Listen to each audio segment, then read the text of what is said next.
Welcome to the Beast Coast Podcast, episode 8. I'm Mike with my co-host Greg G. Diesel. What's going on, What's up, my brother? How are you? Good, all good.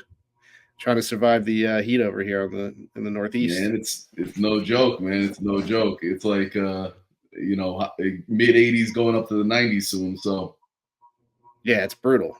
It's rough, man. It's rough. I got with my daughters. We got like a 7-day streak of playing basketball. Okay. We've been playing at night though, and it's wild too. Like the difference between that midday heat and just a couple hours later, all of a sudden it's 6:37, and it's like there's a breeze and it's not too bad. Yeah. But we've been getting it in. That's good. Got to keep that streak alive this week. What'd you say? You got to keep that streak alive through this week. No, man, for sure. And take them out when it's really hot. Teach them about life. Yep. Do they have games or anything scheduled? No, man. That's it. We're in that. We just hit that weird zone where flag football's over and baseball's over, and it's like there's not much. We don't have as much good stuff going on, so we gotta figure out how to fill the gap. Yeah, I got baseball game tonight, baseball game tomorrow, baseball game Friday, I think. Saturday. That's beautiful, man. That's beautiful. You guys are still going strong with everything. Yeah, we have. This is the last week of our in-house league. We have our playoffs tonight, and then travel summer season is in full swing. Cool. A lot of ball.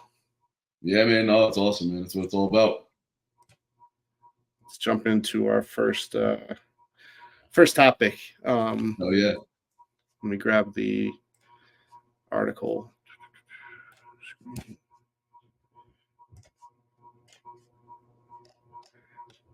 All right, this is one of the ones you sent me over. Called the Ozempic effect. Yeah. So they did a study. I believe it's a book called The Magic Pill, and it's looking at, Ozempic, how it affects the body, the mind, your relationship with food. One of the things it touches on was that some of these people who are going on Ozempic have lost their love of food. Like people who are big like foodies, they're no longer into it. So it kind of took the joy away, from them. Yeah, which is crazy. And then the other thing is, they think it may have an effect on the reward system in your mind.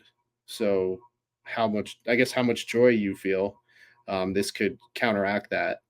And they've seen with different, drinking or doing certain drugs, while on Ozempic, it no longer gives you the positive stimulation, or it lessens it, which I guess is a good thing, but you have to look at what else is that doing to the brain.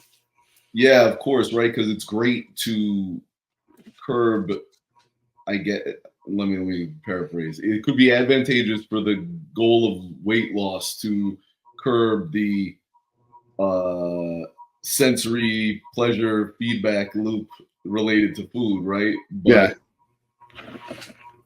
that's not necessarily making your life any better, right? It just might potentially, short term help you with that specific goal of trying to lose weight. Mm-hmm.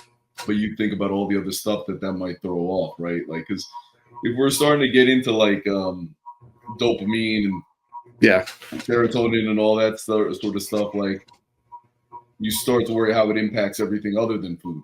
You know what I mean? And when you start to alter your chemical makeup in that kind of fundamental way, I don't know. I find it worrisome.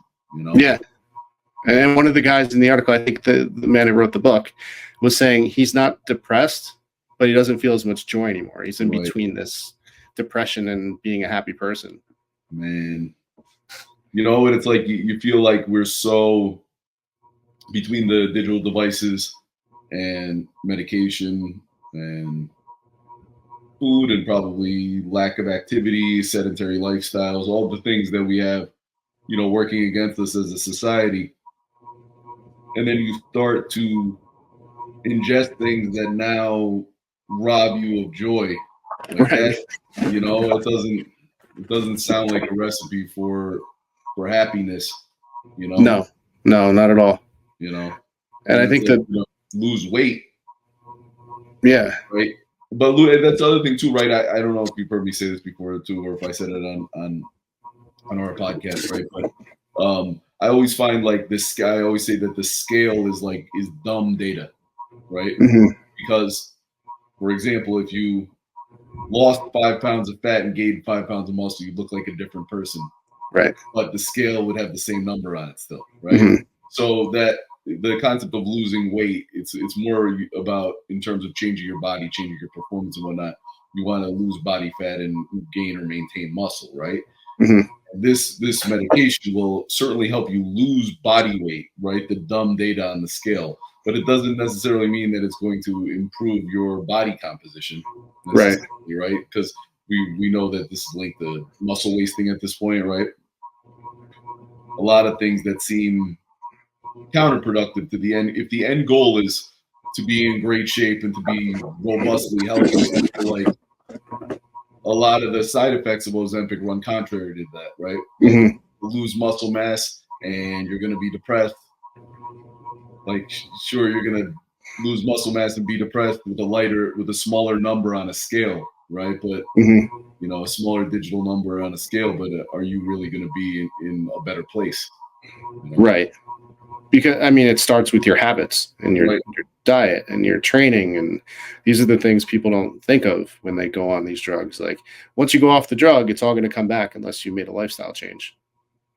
Oh, for sure, man. And I don't know how many times I've seen people who commit themselves to the lifestyle for a short period of time or whatever period of time, right? Talking about training and eating and taking their supplements and doing all those things on a regimented basis and make tremendous progress in 8 weeks, 12 weeks, 16 weeks, right? And are really locked in and making awesome progress. And then for whatever reason they stop, right? Because consistency is such a difficult thing to come by, right? For whatever reason they stop. And then once they stop, they lose so much of the progress that they made, right? Yeah. So like imagine that same scenario, but now we're talking about it being sort of artificially created because of this medication, Right. and it's not even locked into the lifestyle components, right? There's people who are literally taking this pill, like that article calls it, right, based on the book. It's a magic pill. But then what have you done to meet that medication halfway in terms of your lifestyle? And so many people haven't made those changes and are setting themselves up for that snapback, Yeah. We have a friend up here, one of the moms who, she wanted to lose weight. Sure. And she didn't change her lifestyle. She didn't, what she did was she went to a doctor, and the doctor prescribed her some type of fat burner stimulant pill. Okay. And she's sensitive to those things. Sure. To find out. So as are many people, and you don't know until you take it, right? Yeah, it's like, Sure. And I got a call saying, can you pick my son up take him to baseball because he's on our team? She's like, I took something and I just don't feel good and I don't think I could drive. Wow. And I'm like, why would you get this prescribed? Like, it's not on her, but why would the doctor just prescribe that pill instead of trying to change her relationship with food and training? Of course, and to do so sort of cavalierly, right, without considering like the implications of it is crazy. Yeah. No.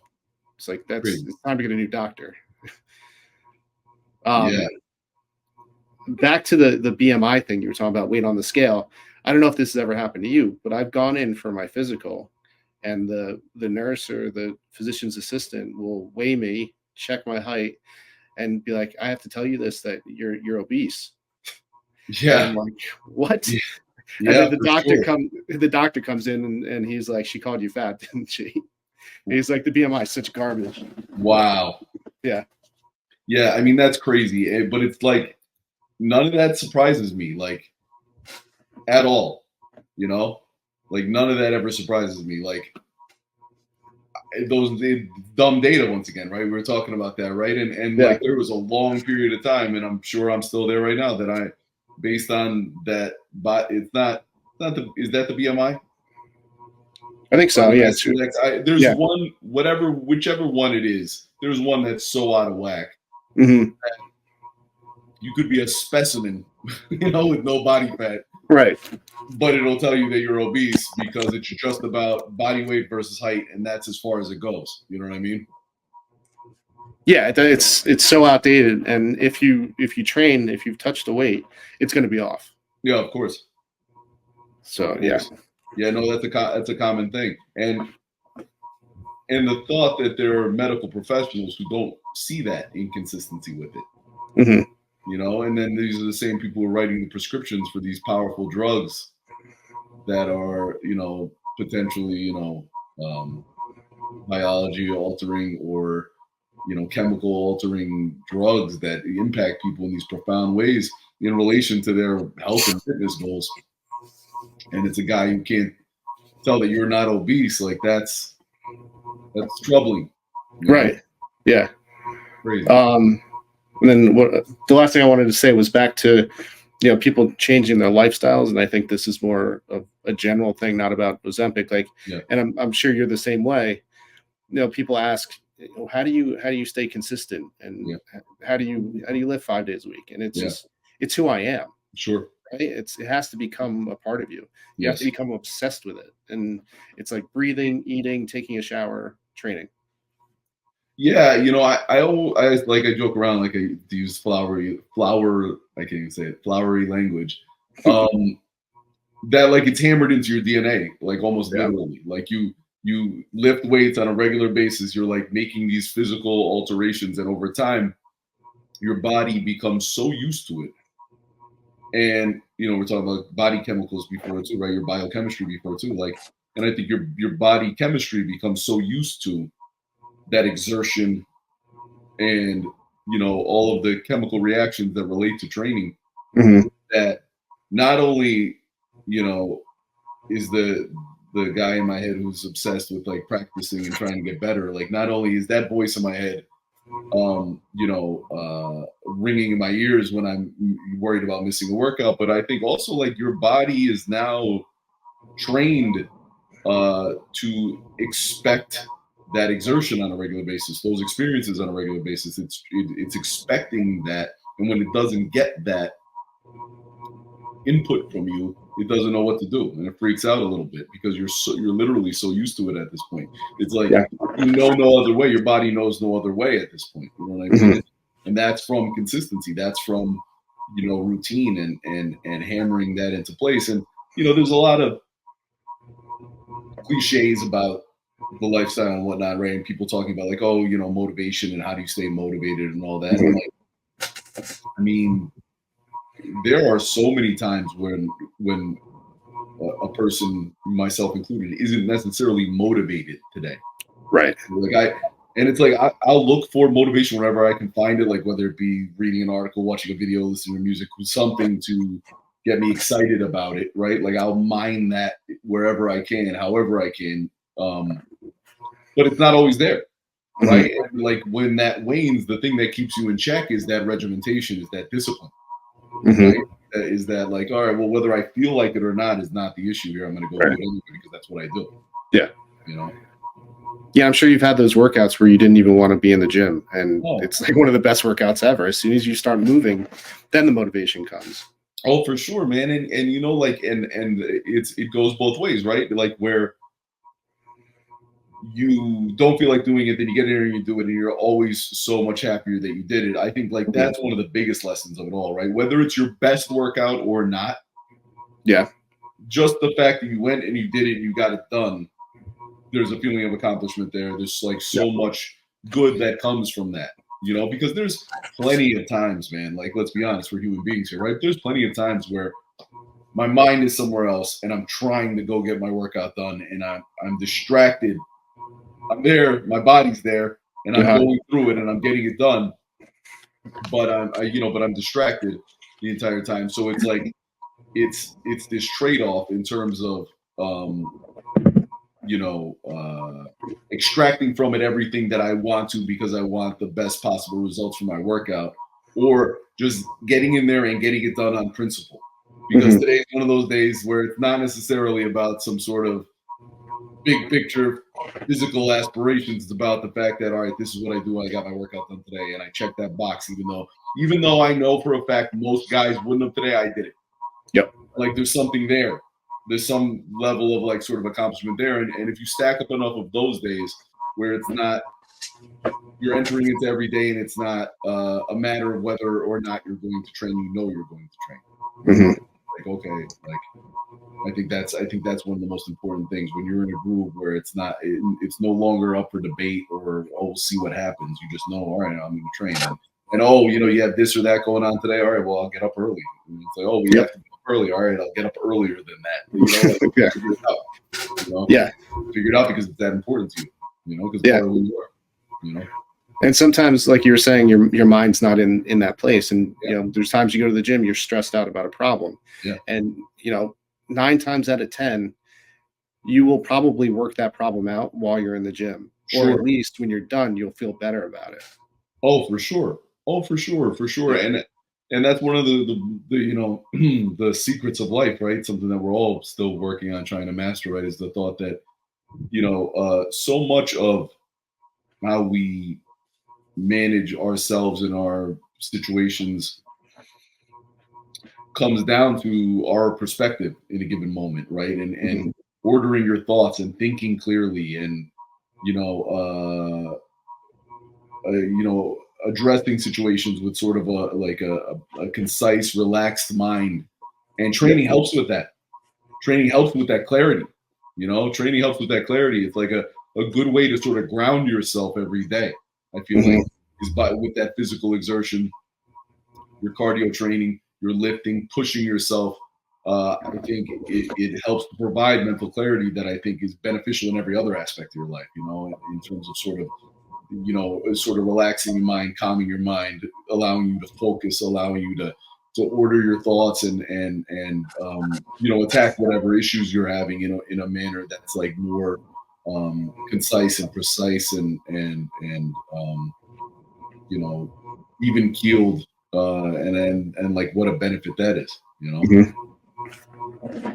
big time. Yeah. Let's hop into the next one. Another one that you sent me. We got there talking about Ozempic. I know. That's where we ended up, right? But I think one of the reasons is because we're talking about these medications as the implications for these medications beyond just what they're sold to do. Right? Like, okay, you're gonna let's just say it's a given and it's foolproof. You're gonna lose weight when you take this stuff. Okay, but what else comes with it? And you and I are sitting here thinking, like, what are the psychological ramifications of using this shit? And that's one of my biggest concerns with the stuff. Beyond just the physical stuff, like what's it doing to your mind in that process? And then what happens when you eventually come off the stuff, and how does that impact you? Right. And even if there's not something actually psychologically happening that's caused by the drug, you were taking something that made you lose weight, and as soon as you go off it, you're going to gain weight. Psychologically, that's going to screw you up. Of course, absolutely. And if the gym and this physical activity serves, as a potent antidepressant, right? And it's like you're taking stuff that alters your perception of reality or your worldview or your perspective, because dude, you'll see infomercials or the fine print on commercials where they're talking about like taking certain medications and having suicidal thoughts and stuff like that. One of the side effects of taking that medication, which is terrifying to think that's wild. For things that are completely unrelated even to your mind. One of the side effects of this product that you're taking for a physical malady is that it might impact you like that negatively. That's terrifying. But yeah, like if you don't have the antidepressant benefits of going to the gym on a regular basis going for you, and then you're taking this potentially mind and mood altering medication, and then you're coming off of it, and now you're losing the progress you've made, and you don't have that lifestyle box checked with the gym, to sort of help you out and to help guide you, being that steadying force. It's like there's one less thing you have going for you. It's like one more argument for why everybody needs to be training, but most especially anybody who's using these drugs. Yeah, absolutely. All right, let's hop to the next one. Yeah. The crisis of low testosterone and what South Florida doctors advise patients. Yeah. So this reads more or less like an article for TRT therapy, right? Yep. They talked to this doctor in South Florida, and he's talking about, well, there's a crisis, I guess, with low testosterone among men that Yeah, has been declining over the past few decades. sure. We're not quite sure why it's happening. It could be our diet. It could be lack of activity. I don't think they have an answer for it. Um, I bet you both of those are certainly involved, yeah, you know, for but sure. you can go to TRT clinics, which at one point years ago you could really only find them in like the South or South Florida. Right, You'd have to sure. physically go there to get your testosterone. Yep. Now, post COVID, you can sign up for these online and Yeah, have a phone call with the doctor, and you can be prescribed testosterone. Um, and so there's different forms of it. There's gels you can put on. And the right, problem with those is they rub off on your daughter or whatever. It could have adverse effects for her. sure, Um, Injections, which is probably the best route to go. sure. Although I don't think there's not many people who want to inject themselves every week with stuff, Right. right? Unless Sure. you're a hardcore bodybuilder. Yeah. Um, Unless you're used to it, right? And yeah, unless you're used to it, otherwise it is, you know, yeah, outside the box. Yeah. and I guess they're coming out with pill form Right. for testosterone, I saw there, which is interesting, right? Where there's uh pill forms, right? Like you see like trademark brand name Mhm. testosterone pills, which in my opinion, in my reading of it, in my, basic understanding of the stuff, like it wouldn't be much different than a traditional oral steroid. Right. It's still got to pass through the liver. I guess Right. that would be the downside to it. Right. So it would just be like a body, traditionally a bodybuilder taking an oral compound, Mhm. and which was something that bodybuilders often would avoid, or not avoid, but try to minimize in some cases, right? Because they found the um, injectable to be preferable in terms of your overall health, right? Right. That Yep. oral steroids tend to be more harsh in terms of the organs, right? In terms Mhm. of liver and whatnot. So like in general, that on the scale of like negative health impacts, oral steroids always seem to be potentially worse long term Mhm. than injectable forms. Correct? Right. Yeah. Yeah. Yeah. Yeah.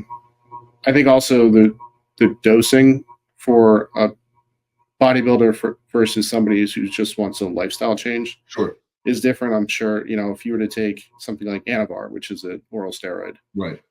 you can get that prescribed, and Right. it's the dose that they prescribe you is like per week what some bodybuilders take per day. Sure. So, Sure. and that's same with TRT. I was going to say same with the TRT dose of testosterone, right? It Yeah. would be like 200 milligrams a week. Right. Right. Where some guys will do 200 milligrams every 2 days and then Sure. stack on Chembolone and all Sure. these other things. Yeah. Which is wild. And to bring it back to the Ozempic thing, at some point when you're taking too many hormones, there's going to be psychological effects Of for this course. stuff, right? I mean, Of roid course. rage is a real thing. Yeah. Oh, for sure. And really, right, like a hormonal roller coaster, I think is Mhm. even the more dangerous part of it, right? Where Yep. guys come off and are crushed in terms of their own uh, endogenous production of anything, right? Mhm. And they have no testosterone of their own, and then we talk about things like depression and whatnot, and and the ramifications of all that. Like that's a very real thing, and Yeah. guys who are up and down hormonally, and the negative impacts of that Mhm. are profound. Yeah. I take 200 milligrams a week of it. Right. If I forget to take it, I can tell psychologically I haven't taken it, right? I start Sure. getting aggravated and I'm tired. And sometimes if I take too much, like there's been times we've been going on vacation and I don't really want to travel with it. So I'll split my doses up into 2 times a week. And then Sure. when I'm going away, I'll do the whole dose at one time. Once, right? Sure. And you kind of go like this and then down, right? Sure. So I can't even imagine what happens when you add in 5, 6 other compounds on top of that. Of course. Of course, man. And you know, we're reading that article too, right? They talk about all these other things. A pellet under the skin. Yep. It's pretty crazy sounding. There was a nasal spray. Mm-hmm. You know, so they're looking for other methods, you know, of delivery, right? Mm-hmm. Things that are less, I guess, less scary for the mainstream than injectables. Right. But once again, like even if they come up with some sort of pill that they give a brand name, it's not like they're necessarily even coming up with it. But let's say they just decide to market a pill, Mm-hmm. give it it's some kind of testosterone pill. They give it a brand name, and you know, people, you know, men start to take it on a regular basis, um, unaware of the implications that you just spoke about, right? This hormonal roller coaster and you know, and the potential of combining compounds. Like what happens when you're taking that with Ozempic, right? Right. Like, Oh you yeah. know, close, right? And it's like, you know, these are the guinea pigs who are going to find out what happens. But you know, once again, here you are, and you're going to be utilizing this novel compound that you're not necessarily used to or prepared for psychologically, and now you're going to be ingesting it, and I don't know. It's another one of those situations where it's like it's buyer beware to some extent, right? But it's also like you know, I talk about like trying to enter into these conversations with a little bit of empathy, right? When we talked about not necessarily Ryan Garcia, but just athletes in general, sometimes, right? Failing drug tests, or just people in general failing drug tests for an ingredient that was hidden in a product, Right. or you know, they were unaware of, or just taking something and not being aware of what they were taking, and like I said, doing so in the context of like, hey, I bought it at the supplement store where I buy my protein. This can't be illegal, right? Mm-hmm. Like that's just how people think, right? How would I ever fail a drug test? I bought it the same place I buy, you know, my protein bars. Like, how could this be bad for me, right? This is healthy, right? Like that's literally the extent that some people think of this stuff.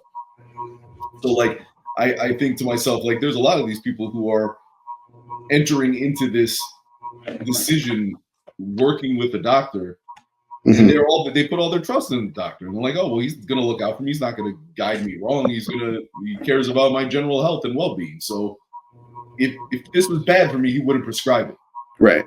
You know, like that. I think That's what you would think, but no, but I think that's a very common mode of thinking where mm-hmm. people aren't going into it,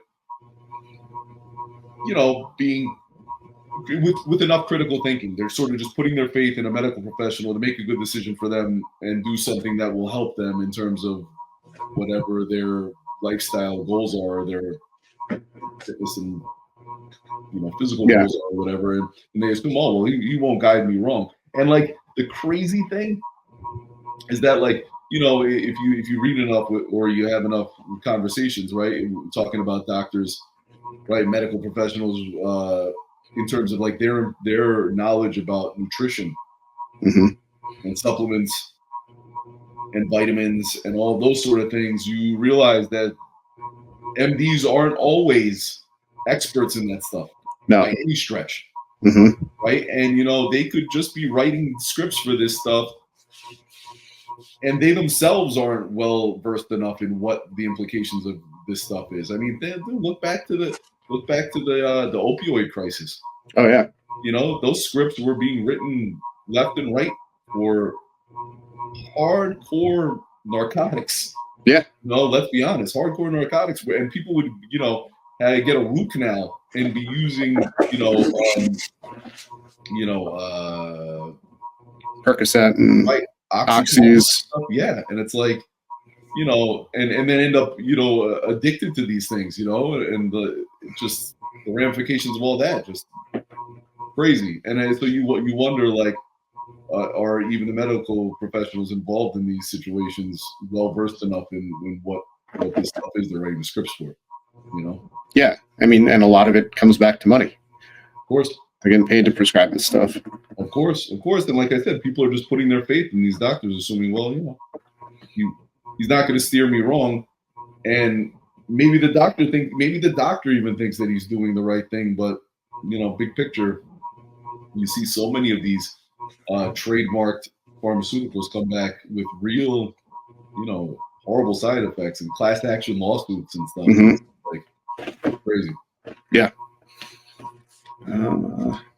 Let's hop into our third article. Yeah. I don't know how to do a cool transition from testosterone to this, but Okay. we We can think on. This was another one you sent me. This is a cool article. So intermittent fasting may supercharge natural killer cells to destroy cancer. Yeah. So I believe the study's only been done in mice so far. But what they've seen is something happens when you do intermittent fasting that helps these natural killer cells fight like tumors and different sorts of cancers. Right. Which is, intermittent fasting. I've done it before. I do think it works, but I think it works more so you're not eating or drinking late at night. And a lot of people eat these carb-heavy, sugar-laden breakfasts that they're cutting out, and it's just overall calories are condensed when you're doing intermittent fasting. But this is a cool study that there may be more to it. Right. Talk to me about. Do you have any experience with fasting? Yeah. Every once in a while, I'll try it out, do it for a couple weeks. How like what does a fast look like as you define it? I would do 12, have my first meal at noon, and then stop eating at 8. Okay.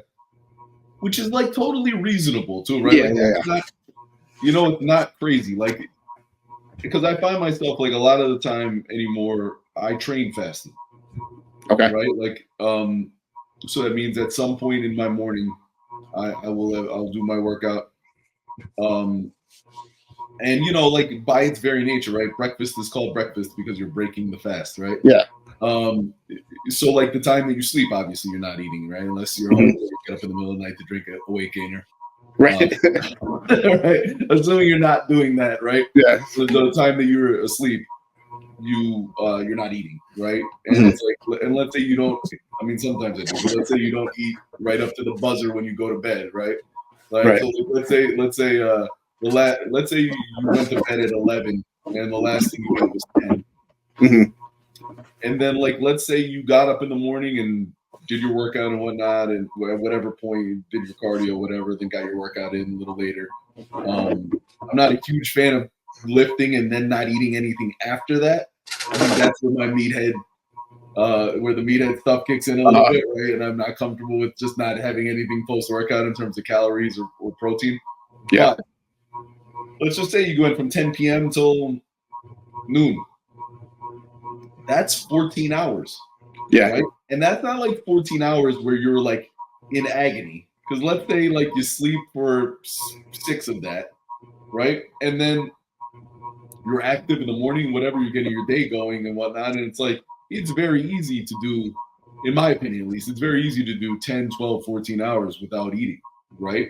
Then you're talking about, okay, now we're talking about half of your day window in which you are consuming food. And what you were talking about was like an 8-hour window, which is still totally doable. Yeah. So it's like, I feel like some of us are practitioners of fasting, even without like really trying to, you know what I mean? Like, Right. because I say like, all right, well, if that's how you define intermittent fasting, then I do that pretty frequently. You know what I mean? And like Tara will do it like in a much more dramatic way than I will. She might eat until like 10 o'clock at night, let's say, and then not eat anything till like 2 or 3 in the afternoon the next day. Right? Okay. So we are talking about probably like that 8-hour window there. And like does it with like no sweat. You know what I mean? And like that's just a groove that she's in. So like the only point I guess I was making in a really long-winded way, right? It was just the thought that you can implement this stuff without it being like, people talk about it as if they're like climbing up Mount Everest. Right? Yeah, they do. Like, this horrible thing, they're going out to the desert for a month. It's not that. Like, it doesn't have to be that. Like, you can incorporate fasting into your lifestyle and try to see if you can reap some of the health benefits from it without it being a defining characteristic of who you are, or like really throwing your life off. You know what I mean? But people like to make it a defining characteristic, though. No. That's like going paleo or going keto. That's who these people are. No, man. You're right.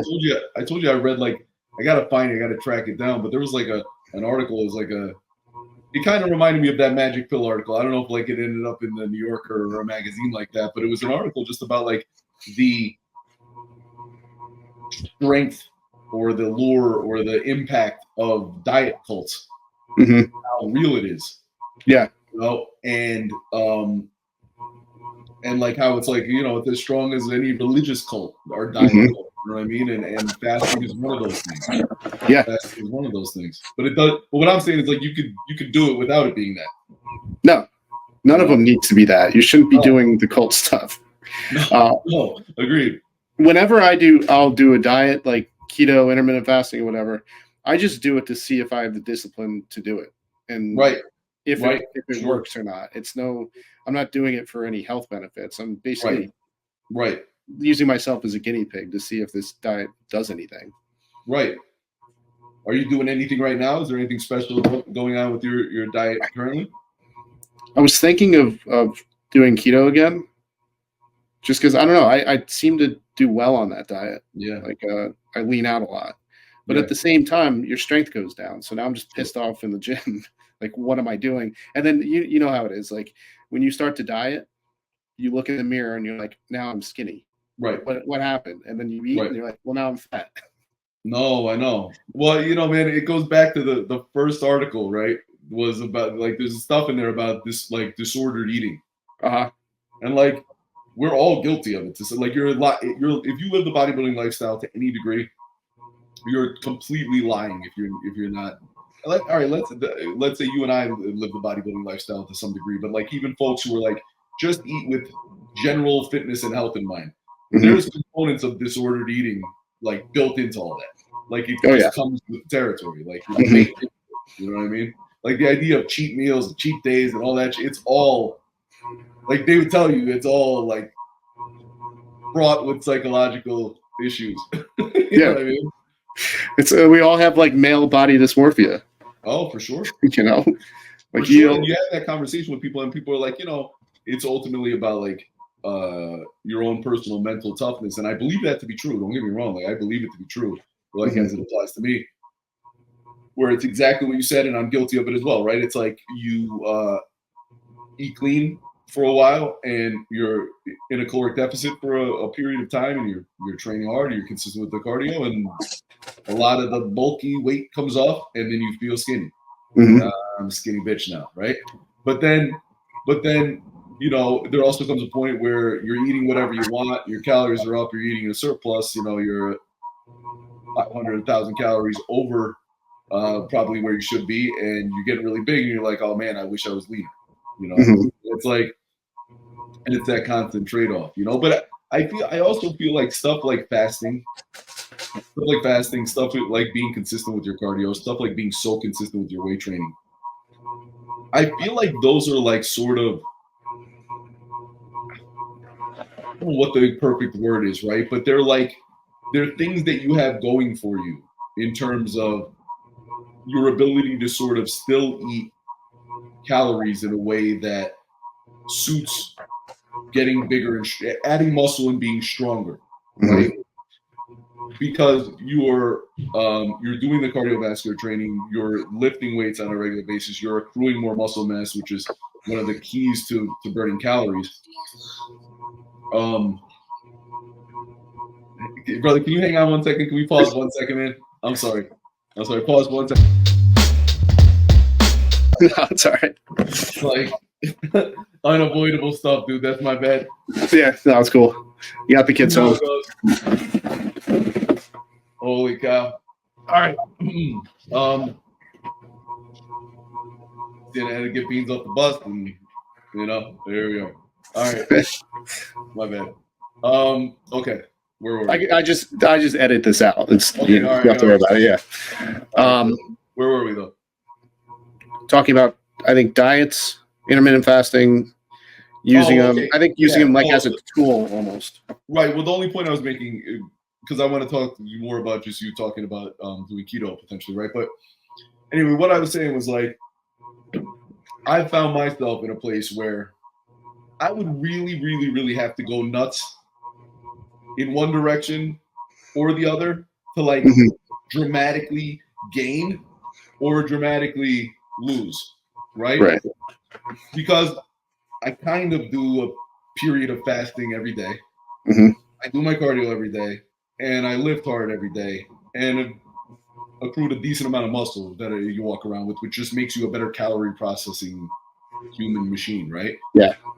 Um, so like if you check those boxes, I feel like it can improve your relationship with food, I guess is what I'm saying for a lot of people, right? Like if Mhm. you're doing those things, it can improve your relationship with food in terms of like affording somebody the ability to eat carbohydrates, affording somebody the ability to not be so strict with their eating, like unless of course you're like trying to get in contest shape. You know what I Right. mean? And I think like the more of those boxes you check, the more sort of leeway you allow yourself, you afford yourself in terms of your caloric intake on a regular basis. You know what I Mhm. mean? But yeah, so like that's interesting to me. So like if you were gonna do keto, would you because here's where I would struggle if I did keto, I think personally. I feel like if I did keto, I wouldn't make up for the carbs with enough protein and fat. So I would just be kind of like cutting out carbs and then Uh-huh. just like my calories would be way down. You follow Right. what I'm saying? Like I Yeah. feel like that would naturally happen for me. Unless I really, really like, programmed out at what I was gonna eat with each specific meal. You know what I mean? It would almost be like I would just kind of eat what I ate and then cut out the carbs and then I would be like I would be Yeah, missing. I see what you're saying. Yeah, You have to go heavy on oils, yeah. olive oil and stuff, avocados, like really dense foods, Egg like yolks. egg yolks. Go all out. Like don't get the lean ground beef. Get the 85%. Right. Cheeses. And truth be told, after about 2 weeks, this gets really disgusting. What you're eating because it's just Right. fats. Right. Sure. Um, but yeah, I think that's where people screw up with keto is exactly what you're talking about. They just cut the carbs out. So they're eating like grilled chicken and a salad and they're not Yeah. getting enough fat because you Yeah. really have all those your protein should be relatively high or mid-range, but your Yeah. fat really needs to be up there Right. or else you're going to feel like garbage. Right. And it's like it's calibrating it, right? Where it's like, okay, well, so if the carbs are coming, like, because for me, I almost feel like if my carbs are up at like a decent place, then I can be like moderate with protein and moderate with fat, Mm-hmm. right? And like when I say moderate, I mean like I'm pretty much always getting 200 in. There was a point in my life where I always got 300 in, right? No, like that's too much for me right now, right? Yeah. I'm always getting 200 in.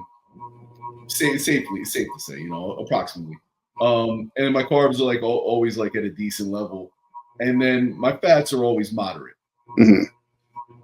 And the thing you have to do in that situation is that if those carbs are coming down, then the protein and the fat have to go up. And Yeah. like not making that adjustment enough, I think, is one of the things that makes doing something like keto challenging. Mm-hmm. For sure. And I totally get what you're saying too, where like if I was just pounding fats all the time, I wouldn't feel great. And I don't know how much of that is psychological either. Like it might, like I remember somebody tell me about keto or Atkins and they were just like hammering bacon.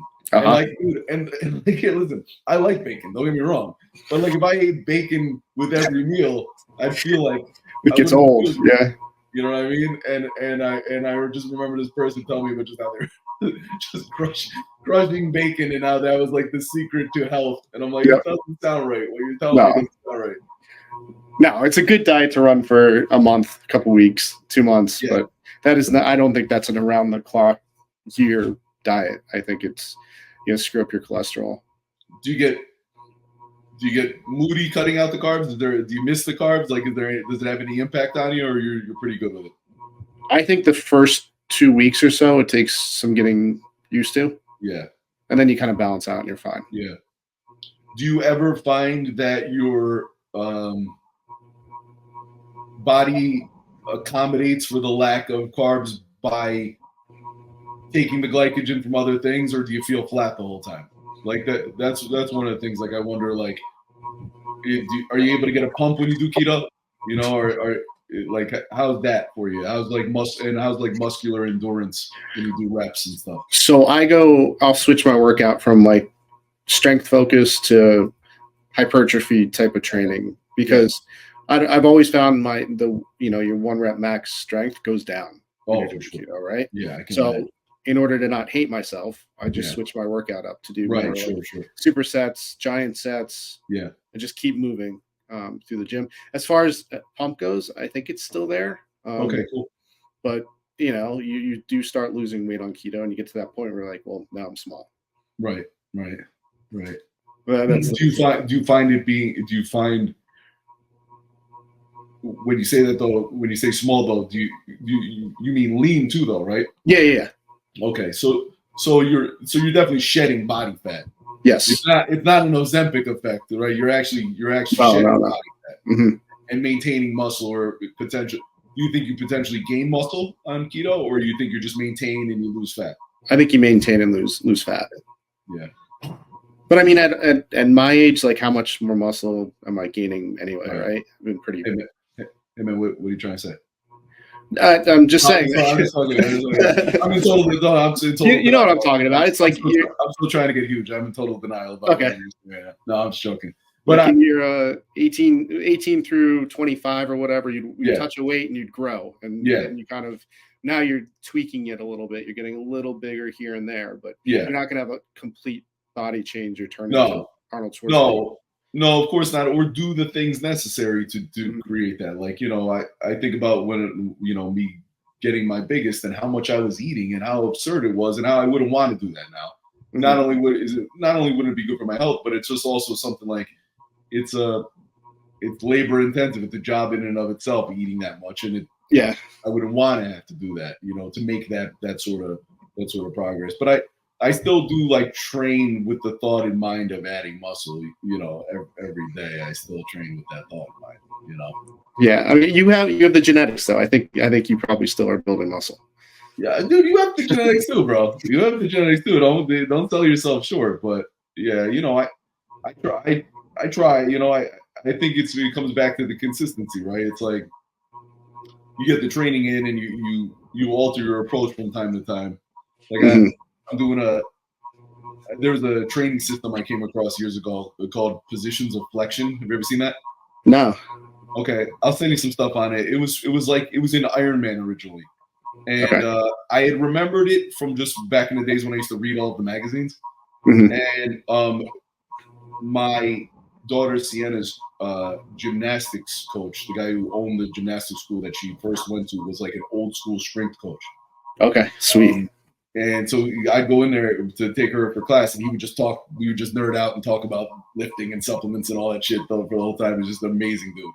And he put me on to this thing. He's like, "Hey, have you ever tried this?" And I was like, "No." I said what I just said to you. I had seen it when I read the magazines, but I had never actually tried it. And it's it's not like all that different from heavy duty. That kind of, that Menser Dorian kind of training, right? That blood and guts stuff. It's not all that different from that, but essentially what it does is that it just sort of makes you sort of like strategize your workouts in a way where it's like you're gonna choose basically for every muscle group you're gonna choose a power movement, a stretch movement, and a contraction movement. Okay. For every body part, and that's like how you build your workouts. And then you're gonna do a warm-up set in the 15, 20, at least when I do a 15, 20 rep range, and then your working set in like the 6 to 10 rep range. And something about it's very efficient and it's very thorough without being like marathon workouts, right? So like when he put me onto that, like I incorporated it and I really noticed something about it. And the thing that I liked about it is that it seemed like it stimulated my mind with my training. Like where I was thinking about like a method. And I found that to be worthwhile. But anyway, where I was going with that is just that style of training, I think, still affords you the opportunity to like add muscle. Okay. You know what I mean? And stimulate muscle growth in a way that's not overly taxing on your system, that's not risky in terms of going too heavy, too low reps, and isn't overwhelming in terms of volume, right? Like, because I train 6 days a week. Yeah. You know, so if your frequency is going to be up, your volume can't be up too. You know what I mean? Like, you can't do 30 set workouts a week. Right. Like, so like if I'm gonna do 6 workouts, then the volume in those workouts has to come down. You know, I have to calibrate that. And I think learning how to calibrate that stuff like has an impact on how like productive your workouts can be. You know what I mean?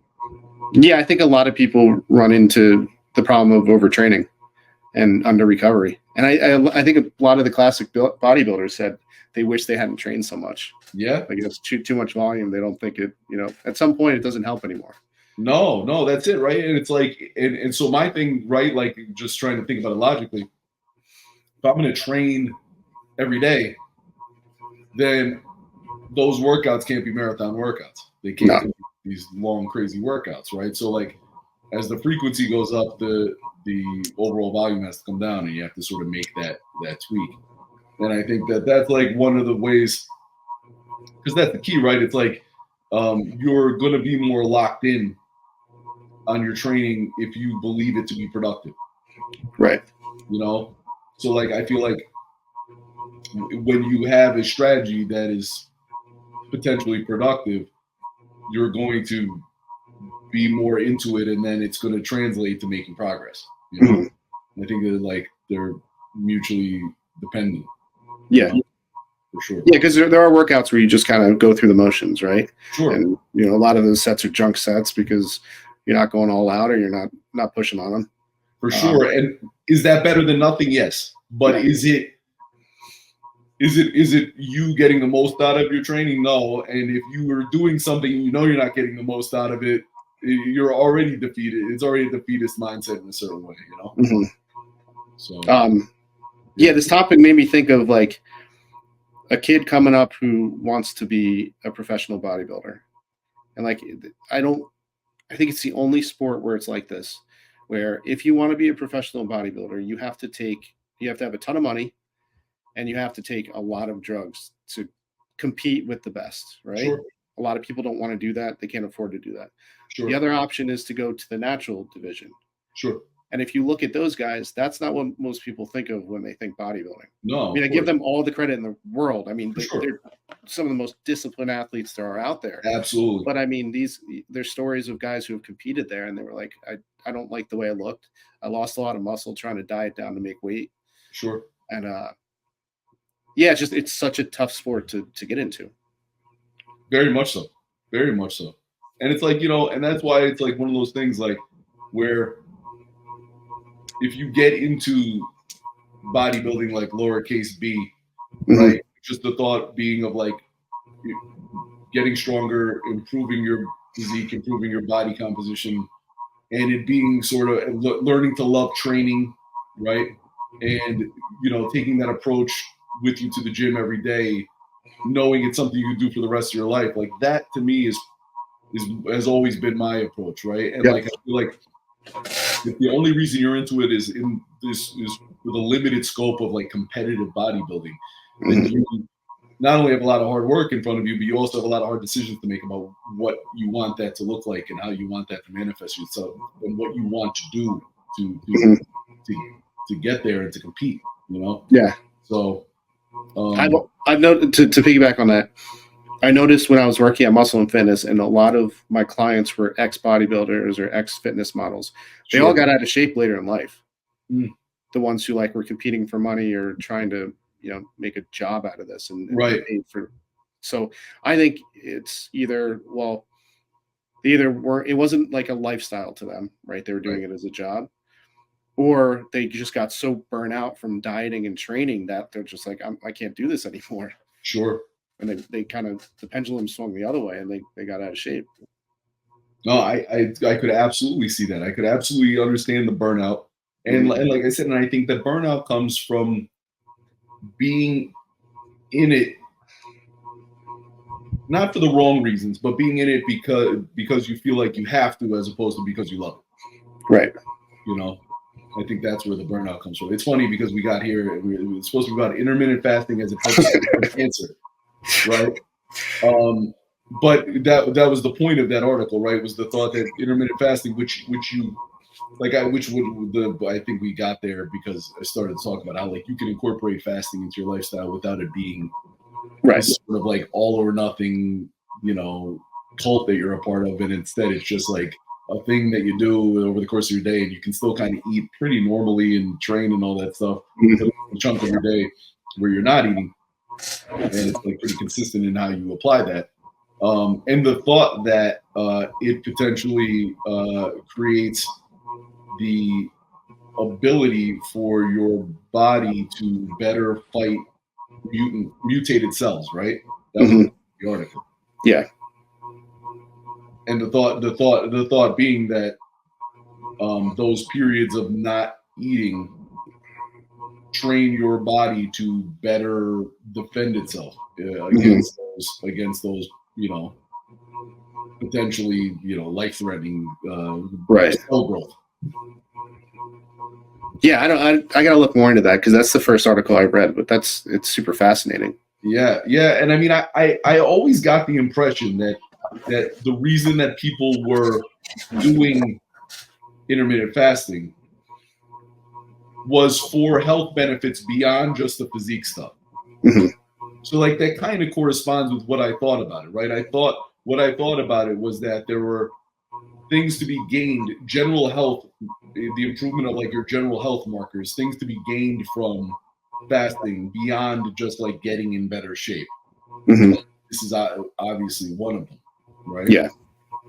That was always my impression of it, that there were long-term health benefits to fasting beyond just like muscle and fat and that kind of stuff, body Right. and stuff. So that this article kind of drove that home. Yeah. Well, and then it makes you think. You have we've always done the 3 square meals per day, and where'd that come from? That was somebody made that up. Sure. There's nothing that says we need to eat that way. No, of course not. No, it's like it's a social construct almost. Mm-hmm.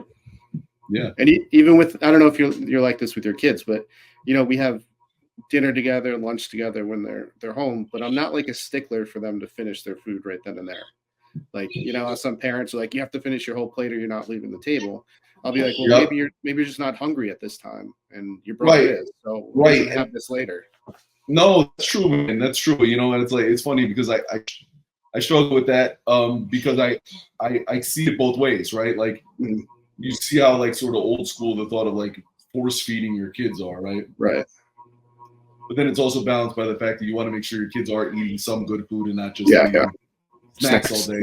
My kids will just snack all day and they'll just skip all the square meals if I let them, right? And it's like, so it's like it's that trade-off. And I always say to my one daughter Beans, I always, we quote Dan Green, no skinny champions, right? Like you got I'll say to her, I don't know if I said this to you, but I'll say to her, do you think Bo Jackson could finish a turkey sandwich? You probably could. right? And it's like, so I try to get that point across too, right? Like I've always been the type to try to clean my plate right? Yeah. Principle, right? Because there's people in the world without food, and also just the thought, it's like, part of our lifestyle and our disordered eating is linked to the thought that like you